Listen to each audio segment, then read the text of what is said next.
Magandang umaga mga kaibigan. Ito na nga, Sabado, araw na naman ng day off ko. Kikipag-usap ako sa mga anak ko na naman. Ano mga anak, kumusta na? Anong ginagawa niyo? Mag-iingat kayo palagi ha. Miss ko na kayo. Pangalagaan niyo yung sarili niyo. Huwag niyong pabayaan mga sa sarili niyo, kumain ng marami. Huwag magpainit. Mag-iingat sa daan. Uminom ng maraming tubig. Pagkatapos kong kausap yung mga anak ko, susunod na trabaho. Yung aso naman ang sinunod ko kasi yung aso, nagbakasyon yung may-ari. Ang kaibigan ko, kaya yan, ako ang nagpastor ngayon. Dumaan kami sa hagdanan, nako, sobrang bilis. Excited lumabas. Super duper bilis niya. Paglabas namin, hapo, tingnan nyo naman. Tumatakbo. Oh, nakakapagod din mag-alaga ng aso, di ba kung minsan.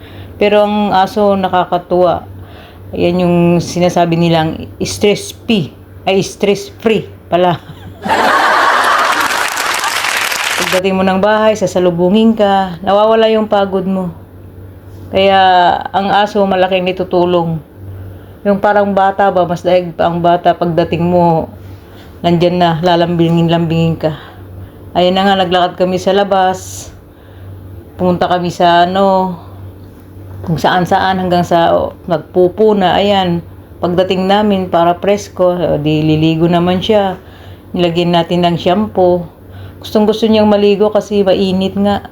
Tapos yung tubig naman maligamgam, may konting init, may konting lamig. O, diyan. Ay gusto niya, buti na lang tahimik yung aso na to kahit hindi niya ako amo. O, tignan nyo nga, o. Gusto niya talaga maligo. Mainit siguro ang katawan.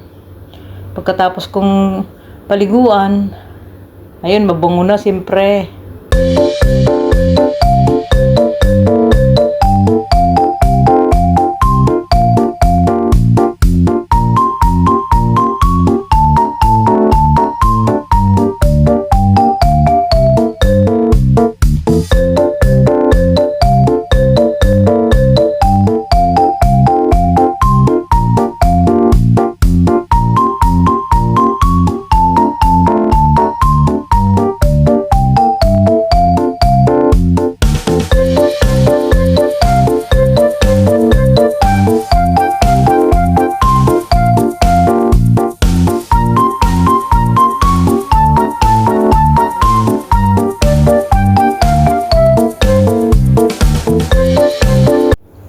Ang bango-bango na ng cinnamon. Ayan.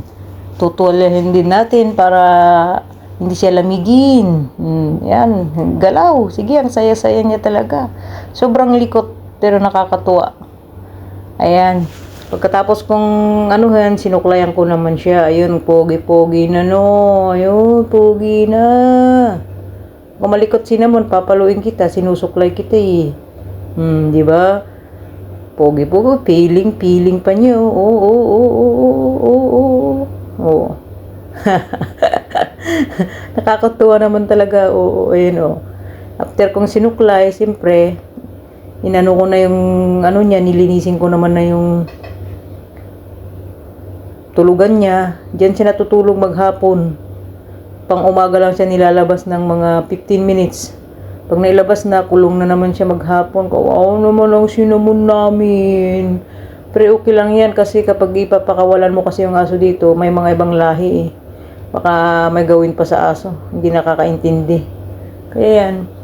Ayan, sinilagyan ko nga ng shampoo yung din niya para mabango. Kasi kapag hindi mo lilinisan yan, tapos ibabalik mo din sa kulungan, wala na. Babantot ulit siya. Kaya ganyan natin, isinanitize natin. Tapos konting linis lang din naman sa CR, nilinis ko. Habang naglilinis ako nagpaligo ako ng aso, naglinis naman ako ng CR. Konting linis lang naman. Yan ang aking ginawa ng day off ko.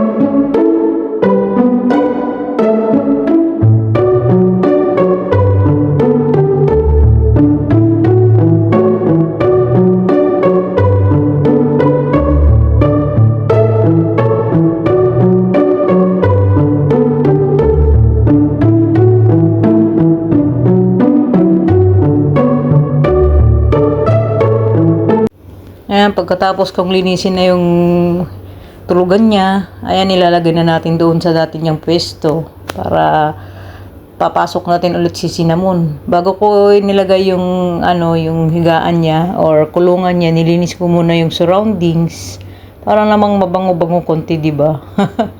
Kasi pag hindi mo linisin, di maraming buhok, kaya nilinis ko muna, tapos bago ko nilabas, ay nilagay yung aso. Ayan, di ba? Pumasok na siya. Ayan, kulong na. Wow naman, Cinnamon. Pagkalagay ko sa kulungan, nilinis ko na yung kakainin niya para pagpapakainin ko mamayang gabi. Ayan, ready to lagayan na, lalagyan na ng pagkain niya. Pagkatapos kong hinugasan, pinunasan ko muna para dry na dry naman, para excited naman na pagkakainan niya mabango. Pagkatapos ko na kay Cinnamon, niayos ko na lahat-lahat. Ayan naman, nilinis ko naman ang buong. Ay, hindi ko pala nilinis.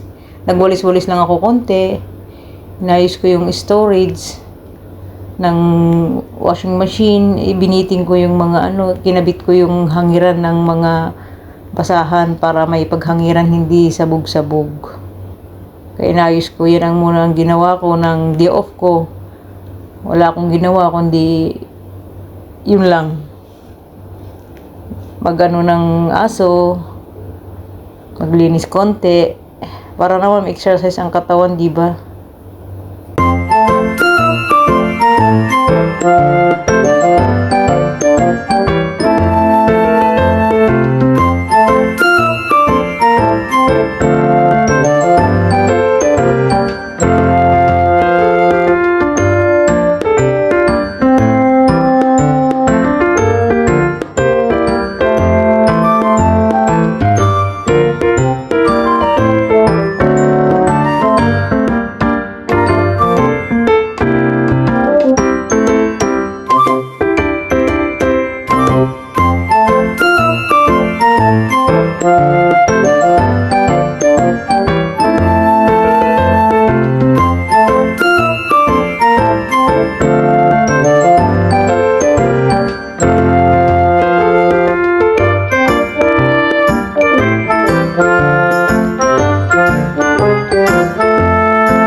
Ayan, pagkatapos kong magtrabaho, nagluto ako ng kakainin.